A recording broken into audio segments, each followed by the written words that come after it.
বাঙালিদের জন্য বানানো সিনেমা, বাঙালিদের রক্ত গরম করার জন্য বানানো একটা সিনেমা, বাঙালিদের গর্ব ফিরিয়ে আনার জন্য তৈরি হওয়া একটা সিনেমা। অথচ বাঙালিরাই সেই সিনেমাটাকে রিজেক্ট করে দিয়েছিল।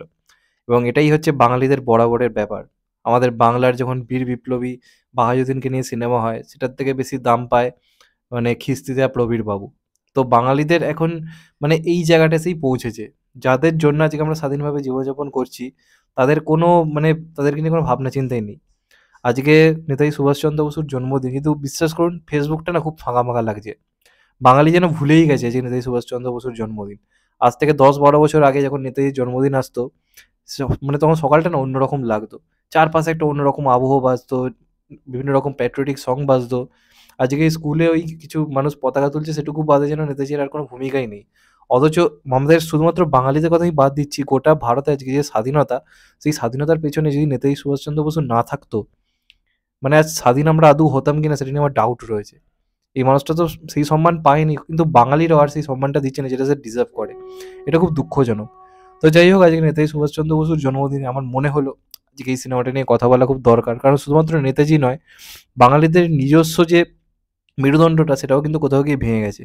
এই সিনেমাটায় দেখানো হয়েছে যে বাঙালিদেরকে কিভাবে বাংলাতে থেকে আর কি অপমান করা হয়, সেটা এগেইনস্ট একজন বাঙালি গর্জে উঠছে। কিন্তু আজকে দেখুন বাঙালিদের সেই নিজেদের মেরুদণ্ডটাই হারিয়ে গেছে। বাঙালি নিজেরাই বাংলাকে জাস্ট বর্জন করে দিচ্ছে।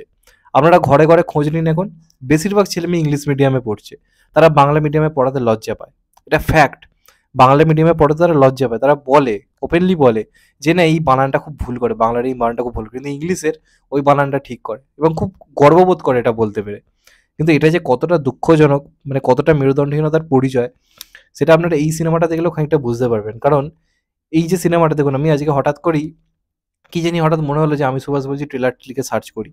দেখলাম ট্রেলারটা দেখে না এখনো গায়ে কাঁটা দেয়। এটা যখন এসেছিল আমি তখন স্কুলে পড়ি, সম্ভবত 9 কি 8 বা 9 এ পড়ি সম্ভবত, যেরকম টাইমে রিলিজ করেছিল। তো তখন আমি এটা হলে দেখতে গেছিলাম। আমার তখন মানে সিনেমা তো দেখতে যেতাম না। খুব বেশি, বেশি সিনেমা দেখতে যেতাম। মানে বাড়ি থেকে একটা চাপ ছিল, পরীক্ষা-টরীক্ষা, পড়া-ভরা ব্যাপার থাকতো। যেমন এখন যারা স্কুল লাইফ পড়ছে তারা এটা ফিল করতে পারবে। তখন আমাদের সাথেও এটা হতো। তো তখন অত সিনেমা হলে যেতাম না। এটা একদম জোর করে গেছিলাম। তো তখন হলে গিয়ে দেখি যে মানে সব মিলিয়ে মেরে কেটে ১০ কি ১২ জন লোক ছিল। অথচ সেটা একটা রোববার ছিল। আমার এখনো মনে আছে। তো বাংলায় এই ধরনের সিনেমাগুলো চলে না। আজকে এসবিএফ যে সিরিয়াল ধর্মী কাজগুলো বানাচ্ছে সেটা নিয়ে কথা যতই বলি না কেন, তারা কিন্তু একটা সময় এইগুলোকে মেইনস্ট্রিম কমার্শিয়াল ওয়েতে আনতো। মিঠুন চক্রবর্তীকে অনবদ্য পারফরমেন্স দিয়েছিল। অথচ বাংলার বুকে বাংলারকে নিয়ে বানানো সিনেমা বাংলার বুকে ফ্লপ যাচ্ছে। অথচ এই একই বছরে হয়তো কত ফালতু হিন্দি সিনেমা দেখা যাবে বাংলা থেকে অনেক বেটার কালেকশন করেছে। তো এই সিনেমাটা আমার প্রচণ্ড পছন্দের একটা কাজ। এখনো ট্রেলার দেখলে গায়ে কাটা দেয়। হ্যাঁ, সিনেমাটায় কিছু, কিছু ফল্ট রয়েছে। কিন্তু আমি ছোট ছিলাম তখন অত মানে মাথায় ঢুকতো না, যে সিনেমাটাকে এনজয় করেছিলাম। এখন দেখি হ্যাঁ, কিছু ভুল রয়েছে সিনেমাটার মধ্যে। সিনেমাটার মেকিং বলি বা সিনেমাটার স্ক্রিন প্লে বলি, যেহেতু এখন রিভিউ করি এগুলো একটু বুঝতে পারি। কিছু ফল্ট অবশ্যই রয়েছে। একদম মানে নিখুঁত সিনেমা আমি এটাকে বলছি না। কিন্তু কিছু, কিছু মোমেন্টস রয়েছে, কিছু, কিছু জায়গা রয়েছে, কিছু, কিছু গুজবাম্পস মোমেন্ট রয়েছে। কারণ এটা আমার মনে হয় প্রত্যেকটা বাঙালির এই কাজটা দেখা উচিত ছিল। আমি এই কথাটা অ্যাকসেপ্ট করতে পারি না। যখন আপনি মিঠুন চক্রবর্তীর বাংলা সিনেমার লিস্টে গিয়ে লিখবেন হিট ফ্লপ সিনেমার লিস্ট, এই সিনেমাটা ফ্লপ সিনেমার লিস্টে রয়েছে। অবশ্য মিঠুন চক্রবর্তীর বাংলায় করা অনেক হয়তো খাজা সিনেমা, সেটা দেখা যাবে এর থেকে বেটার বিজনেস করেছে। তার মানে বাঙালির কতটা পরিবর্তন হয়েছে বুঝতে পারছেন? এবং এই সিনেমাটা দারুণ কাজ, এবং অবাক ব্যাপার এই সিনেমা ডাইরেক্ট করেছেন একজন মারাঠি মানুষ, মহেশ মাঞ্জরেকর। তিনি সিনেমার ডাইরেক্টর। কোনো বাঙালি আজ অব্দি এই ধরনের সিনেমা বানাতে পারল না। এই সিনেমাটা দেখার মেন কারণ হচ্ছে মিঠুন চক্রবর্তীর পারফরমেন্স। তার কেরিয়ারের one of the best performance আমি এটাকে মনে করি।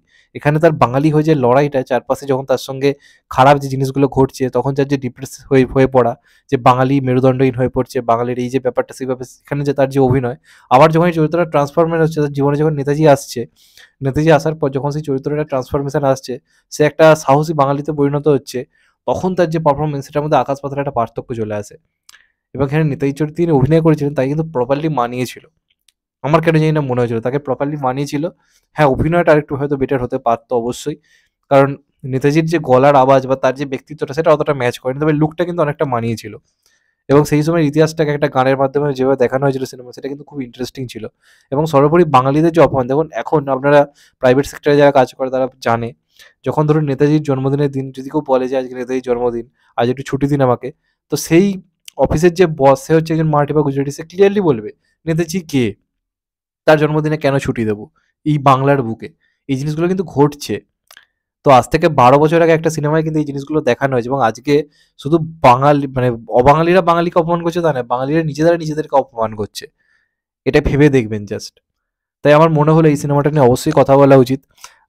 এবং আজকে টিভিতেও দিয়েছে, আমি কাগজে দেখলাম যে টিভিতেও সিনেমাটা দিয়েছে। যারা দেখো না, আমি তো বলবো অবশ্যই দেখো, কারণ বাঙালি হয়ে যদি এই সিনেমাটা না দেখো না, একটা বিরাট কিছু মিস করবে। ফ্লপ তো করে গেছে, আর সেটাকে তো আমরা ফিরিয়ে হিট করাতে পারবো না, কিন্তু এটা এটা কি করে ফ্লপ হলো, মানে বাঙালি তাদের ট্রেলার দেখেও কেন যে মন ইচ্ছে হলো না এটা গিয়ে দেখি। অথচ এমন অনেক সিনেমা হয়েছে যেখানে কিন্তু বাঙালিদের খিল্লি করা হয়েছে, সেটা বাঙালিরা ভিড় করে দেখছে, হা হা করে হাসছে। তো আমি বুঝতে পারি না বাঙালিদের মানে নিজস্বতা বলে কেন যে কিছু নেই, এটা আমি সত্যি বলতে গেলে বুঝতে পারি না। এবং এখানে কিছু কিছু মোমেন্টস রয়েছে যেখানে অবাঙালিরা বাঙালিদের অপমান করছে, কিন্তু আজকের দিনে দাঁড়িয়ে বাঙালিরা নিজেদের সাথে সাথেই এই জিনিসগুলো ঘটাচ্ছে, নিজেরাই নিজেদের খিল্লি করছে। তো এটা একটা আমার মনে হয় অবশ্যই মাস্ট ওয়াচ একটা মুভি, এবং আজকের দিনে আমার সিনেমাটার কথা খুব মনে পড়লো, কারণ সেখানে সুভাষচন্দ্র বোসের একটা কথা ছিল যে আজকে বাংলার বুকে কি সত্যিই মানে আমাদের কোনো ঐতিহ্য বা কিছু কি রয়েছে, মানে শুধু একটা মানে পাথরের মূর্তি বসিয়ে দিয়ে বা মালা পরিয়ে দিয়ে আমাদের মানে জন্মদিন পালন করে তো আলটিমেট কোনো লাভ নেই। আমাদের মতাদর্শটা, আমাদের ভাবনা চিন্তা যতদিন না বাঙালির মধ্যে ঢুকছে, আমাদের যে লড়াইটা কোনোদিনই সার্থক হয়নি। যে কথাটা এই সিনেমাটার মধ্যে রয়েছে, সেটা কতটা ইম্পর্টেন্ট আপনারা ভাবতে পারছেন? সেটা একটা অবাঙালি পরিচালক এই ভাবনাটা কিন্তু সিনেমার মধ্যে রেখেছে, অথচ বাঙালিরা নিজেরা সেই জিনিসটা বুঝতে পারছে না। তো আজকের দিনে আমার মনে হয় এটা অবশ্যই দেখো, একটা অন্যরকম নস্টালজিয়া কাজ করবে, একটা অন্যরকম গুজবাম্পস কাজ করবে যদি আজকেই সিনেমাটা দেখো। আমি মাস্ট ওয়াচ মুভি বলে এটা তোমাদেরকে রেকমেন্ড করছি। ইউটিউবে অ্যাভেলেবেল রয়েছে অলরেডি, এছাড়া হইচই অ্যাভেলেবেল রয়েছে, টিভিতেও আজকে মনে হয় দিয়েছে।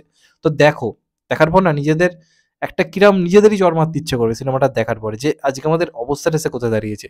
এই যে বাংলাদেশে শাহরুখ সালমান এদের সিনেমা 40-42 কোটি কালেকশন করে বেরিয়ে যাচ্ছে, বাংলা সিনেমা ঠাঁই পাচ্ছে না, এটার জন্য কিন্তু শুধু অবাঙালিরা দায়ী নয়, বাঙালিরাই দায়ী। তারা নিজেরাই বাঙালির সেন্টিমেন্ট হারিয়ে ফেলছে। তো এটা দেখে কোথাও গিয়ে নিজেদের গালে একটু চাপড় মেরে নিন, কারণ এটা দেখার সময় আপনাদের নিজেদের ওপর খুব রাগ ধরবে। তো আমার মনে হলো আজকের দিনে দাঁড়িয়ে সিনেমাটা নিয়ে অবশ্যই কথা বলি, কারণ বাংলায় নেতাজি আস্তে আস্তে হারিয়ে যাচ্ছে। অন্য কিছু নিয়ে অনেক বেশি হয়তো লাভালাভি আমরা হতে দেখছি চারপাশে, কিন্তু নেতাজিকে নিয়ে কোনো রকম কোনো আলোচনা বা পোস্ট আমরা দেখতে পাচ্ছি না। তো তার জন্যই আজকে হয়তো আমরা স্বাধীনভাবে মানে বাঁচছি। আমি তো এটা বরাবর মনে করি নেতাজি না থাকলে আমাদের দেশ স্বাধীন কতটা হতো তাই নিয়ে যথেষ্ট ডাউট রয়েছে। তো যাই হোক, এটা ছিল আমার বক্তব্য। তোমাদের কি মনে হয় কমেন্ট করে জানাও। চ্যানেলটা নতুন হলে চ্যানেলটাকে সাবস্ক্রাইব করে দিও and get the bell icon. ভালো থেকো সবাই, টেক কেয়ার, নমস্কার। আবার দেখা হবে, এখন তো বাই। সবাই ভালো থেকো, সুস্থ থেকো, নমস্কার, টেক কেয়ার।